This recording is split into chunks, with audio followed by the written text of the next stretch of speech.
नमस्ते दोस्तों। कभी सोचा है हजारों किलोमीटर दूर किसी देश में फटने वाला एक ज्वालामुखी भारत के आसमान को भी कैसे हिला सकता है। सुनकर फिल्मी जैसा लगता है, लेकिन ये सच है। अफ्रीका का देश इथोपिया और वहाँ 12,000 से सोया हुआ एक ज्वालामुखी अचानक जाग गया और उसकी गरज सीधे भारत तक सुनाई दी।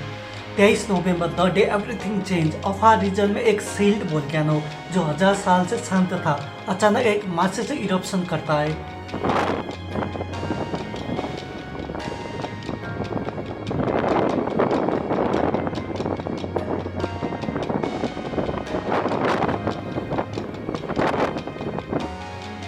एस 14 से 15 किलोमीटर ऊंचाई पर सीधा स्ट्रेटोस्फेयर तक 7 टन के हिसाब से सल्फ्यूरिक डाइऑक्साइड, टॉक्सिक गैसेस और एक ग्लोबल स्केल एयर करंट को ट्रिगर कर देता है। ऊपर atmospheric jet stream the real culprit. नीचे की हवा अलग होती है, ऊपर की हवा खतरनाक तेज। इरप्शन बहुत ऊंचाई पर हुआ और जेट स्ट्रीम ने राख को एक ऐसे उठा लिया जैसे किसी वोल्केनो ऑन कर दिया हो। फिर बन गया एक सीधा एयर हाईवे इथोपिया, येमन, ओमान, पाकिस्तान, भारत। और ध्यान रहे, ये राख जमीन पर नहीं, ये 15,000 से 45,000 फीट पर घूम रहा है।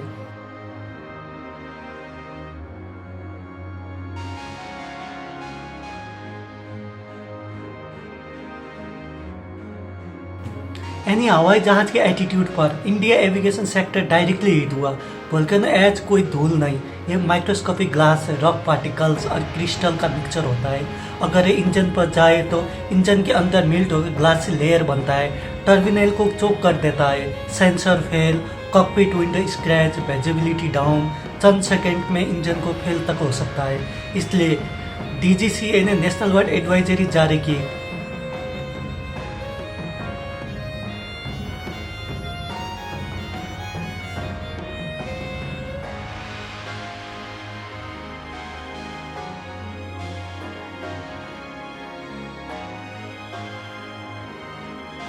कई फ्लाइट डिले, कैंसिल, रीरूट, क्योंकि रिस्क रियल है।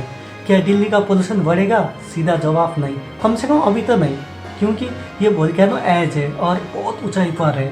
जेट स्ट्रीम में ट्रैवल कर रहा है और ग्राउंड लेवल एयर से डायरेक्ट इंट्रैक्शन नहीं है। और दिल्ली का पोल्यूशन अभी भी वही बाहर फैक्ट्री, यहीं से आता है पोल्यूशन, और ऑप्टिकल इफेक्ट पॉसिबल है।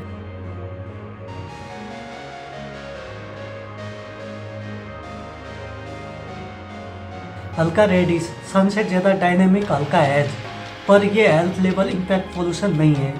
भारत के ऊपर ये राख कितने देर तक रहेगा? ज़्यादा देर तक नहीं। और एटमॉस्फेरिक मॉड्यूल कह रहे हैं कि आज रात 7:30 से 8 बजे तक ये एज कॉरिडोर भारत से हटकर चीन तक शिफ्ट हो जाएगा, मतलब शॉर्ट लिव्ड इवेंट। ये घटना इतना रेयर क्यों है? क्योंकि ये टेक्स्ट बुक एग्जाम्पल है कि कैसे ग्लोबल एटमॉस्फेरिक कनेक्टेड है।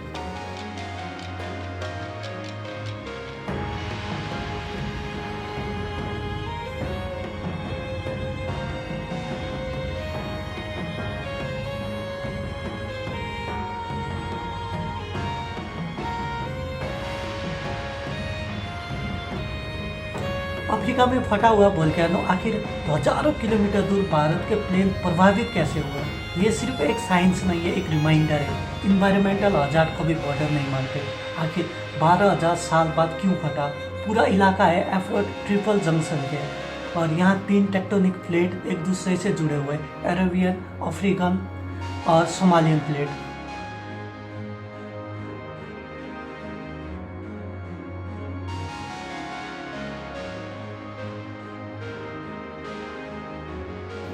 जब प्लेट अलग होते हैं, क्रस्ट पतला हो जाता है और मैग्मा ऊपर पुश होता है, चैम्बर रिचार्ज होता है और डोरमेंट वोल्केनो एक दिन में फट जाता है। इसलिए इस रीजन को कहा जाता है earth most active tearing zone.